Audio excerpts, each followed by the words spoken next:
Let's say you just received this particular dashboard from a friend and you don't have the knowledge on the DAX used right here, and you want to actually learn it and understand what it is that all of this particular DAX function here, does. So what can you do?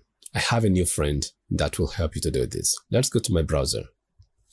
So over here, search for Google AI Studio.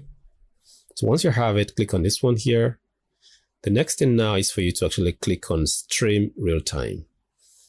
So once you have done that, you just have to click on Share Your Screen right here. So once you are done now, you can just go ahead and minimize this one. All right, what can you see on my screen? I see a screen recording of a Power BI report. The report has a formula at the top and a table showing data below it. The formula calculates previous month calls, and the table has columns with names, total calls, and dollar amounts for each person. Is there anything else you would like me to observe on the screen? Okay, I don't have huge knowledge about Microsoft Power BI DAX, so I just want you to actually explain to me what this particular DAX function does and how I can better understand it for me to write it all by myself. Sure, I can help you with that. The DAX function you have highlighted is called previous month, which takes a date column as its argument. This particular function returns a table containing all the dates from the previous month relative to the dates provided. Would you like me to elaborate on how that fits into the calculate function? Okay, first of all, what is the functionality of this particular calculate function here? The calculate function in DAX is used to modify the context in which a calculation is performed. In your example, it's modifying the context to calculate the total calls from the previous month as opposed to total calls from the current month. Would you like to understand how the formula is used? Okay, fine. I think I get it a little bit right now. So over here, we have the previous month. What other function can do the work of previous month instead of us using the previous month right here? Okay, I understand that you would like to know what the purpose of the previous function is. As previously stated, the previous function will return a list of all the dates from the previous month, given a date column, and this will allow you to calculate the total calls from that prior month.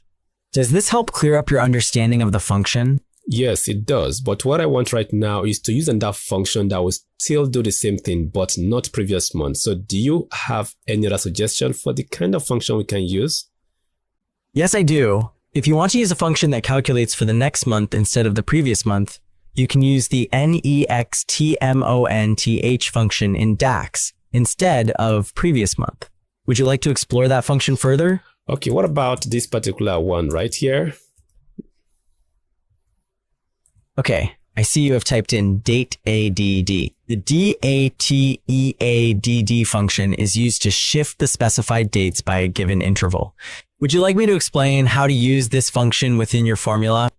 But the question is this, will this particular function return the same thing as the previous month function I just actually, deleted and actually bring this up?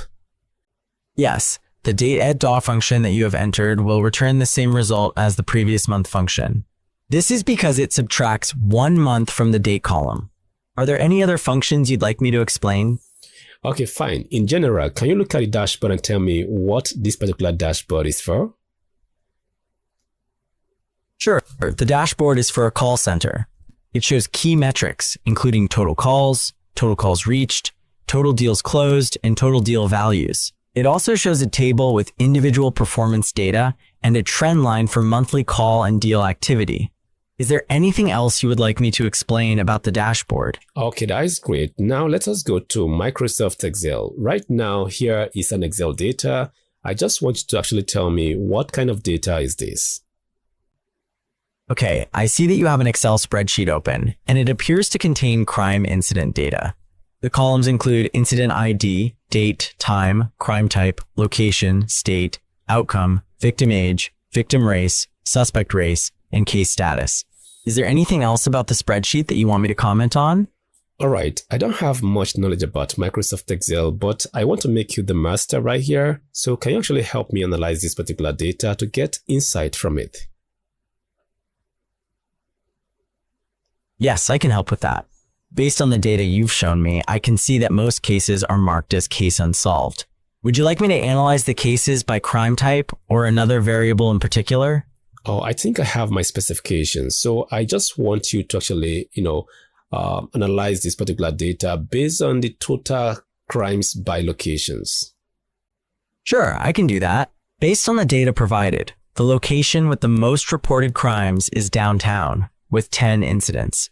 The suburbs are second, with 6 incidents, and then residential areas with 4. Do you want me to investigate further? Okay, I think you can get it by doing that. So what if we actually create a pivot table to summarize the data and get exactly what we want from it?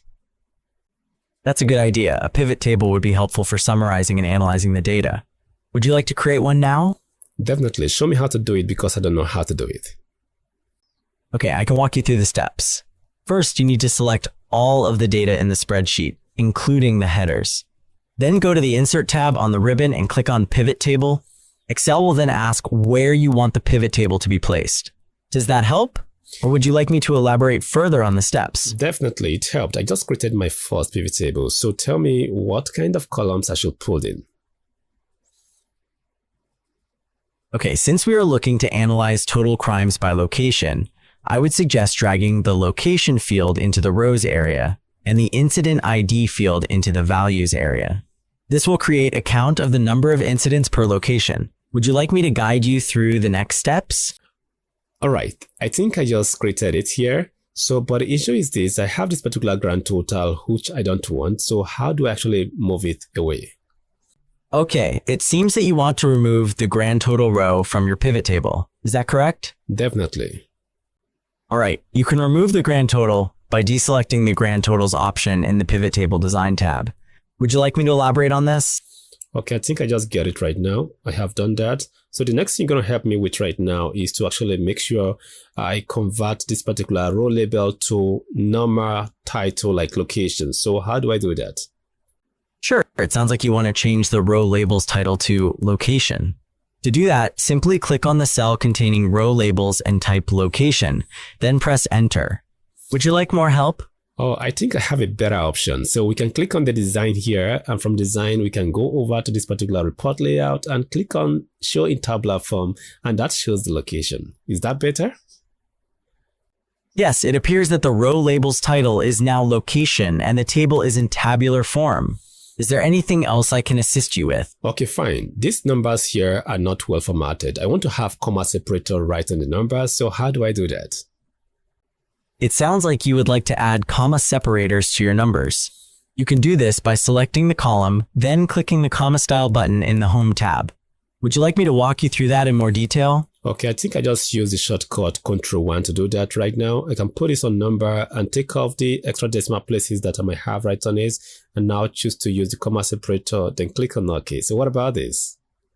Great, it looks like you have successfully added the comma separators to your numbers and removed the extra decimal places. Is there anything else you need help with? Okay, the next thing right now is that I just want to get the top 5 location with the highest crime. So how do I actually get that done? Okay, you want to get the top 5 locations with the highest crime rates from your pivot table. To do that, you can use the filter function on the location column and select top 10, and then change that to top 5. Would you like a more detailed explanation? Oh, I think I've just done it right now and it works for me. So next right now, I just want to create a pivot chart for this. So how do I create a chart of visualization for this particular data? Okay, you want to create a pivot chart from your pivot table. To do this, select any cell within the pivot table, then go to the Insert tab and click Pivot Chart. Do you want me to go into more detail about the options for the chart?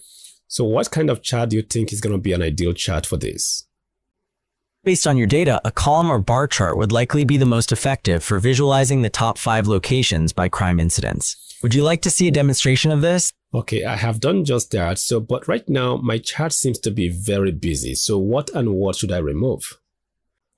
It looks like your chart has a lot of unnecessary elements, such as the total label and the count of incident ID label on the left. You can remove these labels by clicking them and pressing the delete key, which would make the chart less cluttered.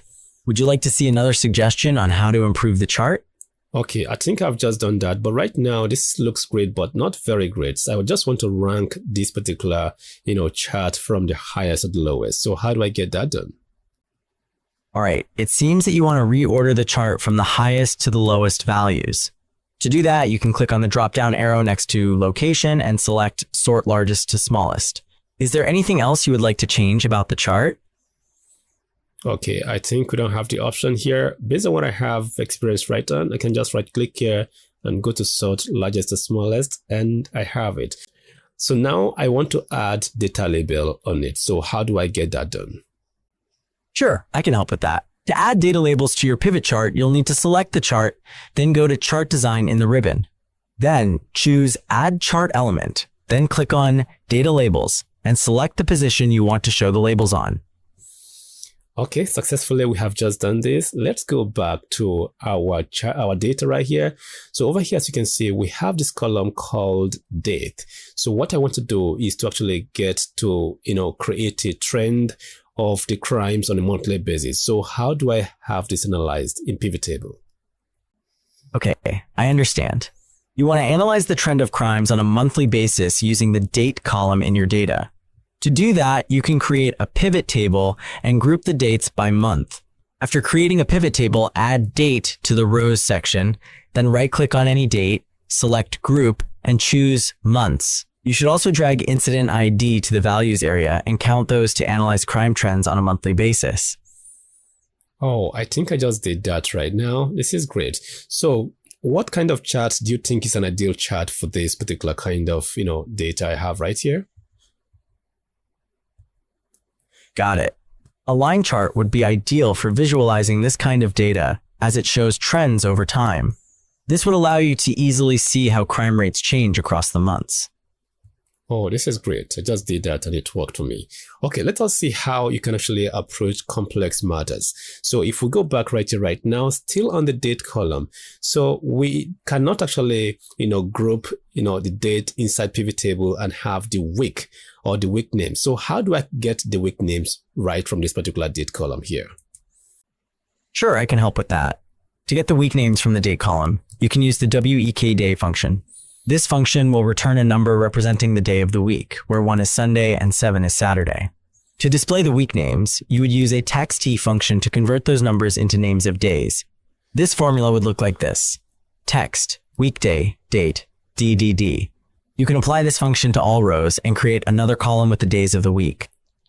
All right, I think to a beginner that seems too complex. So what if we use just the text function and reference this cell here and put a comma inside double quotes, put DDD to have the shorter form, then close the double quotes and close this and hit our enter key. It's going to give us exactly what you just described previously. What about this? Okay, that looks good. The text and weekday functions have successfully given you the day of the week based on the date. Is there anything else I can help with? Oh, definitely there is, but let us go ahead and see if we can actually copy the previous, pivot table right here and reuse it. So over here, I'm going to paste this one here. And what I'm going to do now is to actually go over to this particular data and refresh my pivot table to bring in this week. And now I can just go ahead and have this removed and put up this one here. Now I can create my chart with this one. So I hope what I've just done is right. Indeed, you've done great work. You've successfully created a new pivot table with the week names instead of the dates. You've also created a line chart that displays the count of incidents for each day of the week. Let me know if you need anything else. All right, coming back here right now, we have the outcome column where we have, the list of the kind of the outcomes we have for every single cases. So I want to get the total percentage of the case closed percentage and as well the under investigation percentage. So how do I do this inside pivot table? Sure, let's analyze the outcome column. You want to find the total percentage of cases that are closed and the total percentage of cases that are under investigation. And you want to do this within a pivot table. Is that correct? Definitely, sure. Okay, I see you've already created a pivot table with the week field in the rows and a count of incident ID in the values. To get the outcome percentages, we'll need to add outcome to the rows area and then change the value field settings. Do you want me to guide you step by step through that? Yeah, sure. Please do that for me. Okay, I see that you have now added the outcome field into the rows area, so you see a list of the different outcomes. Next, right-click on any number in the Count of Incident ID column. Do you see a menu with the option Show Values As? Yeah, sure. Great. Hover your mouse over Show Values As, then select % of grand total. That should give you the percentage of each outcome relative to the overall total. Oh, I just got it. So I think this is exactly what I want. So I just highlighted the ones that I want to actually, use. Okay, thank you very much for this. I think it works. So now if you look at the data, what other insights or what other, chart do you think we can create to actually have more understanding of the crimes in this particular data set? All right, now that you've got the outcome percentages, we can certainly explore other charts. To get more insights into the crimes, we could, for example, look at the crime types by location, or perhaps compare victim demographics with suspect demographics. Which of these would you like to explore further? Okay, that is good. So I think we are going to stop right here. All I just want is for me to test your capability when it comes to helping people solve data problem. And you have just shown me that you are capable of doing it. So before we go, can you rate my Excel usage from 0 to 10? So where do you think I actually fit in? Based on my speed in following you up step by step, based on what you just explained to me and the directions you've given me.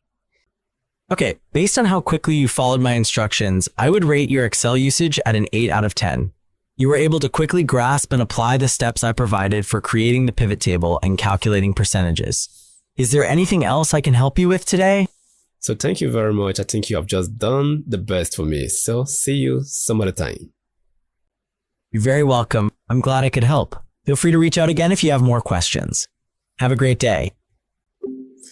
So that is exactly how you can use Google AI Studio to actually help you with your data issues. It can help you to explain codes, but when it comes to writing, you must be good at it before it can actually help you to write. So you can see everything I have done, I understood it, but I just want to make the AI to actually give me, some way forward. And I actually look as if I don't know anything, but, fortunately enough, I was able to actually follow up, and I have 8 out of 10 when it comes to following up what the AI actually explained to me. So you can actually use this to learn anything you want to learn today. So start using Google AI Studio right now to actually be your assistant in your workplace. So see you in my other videos.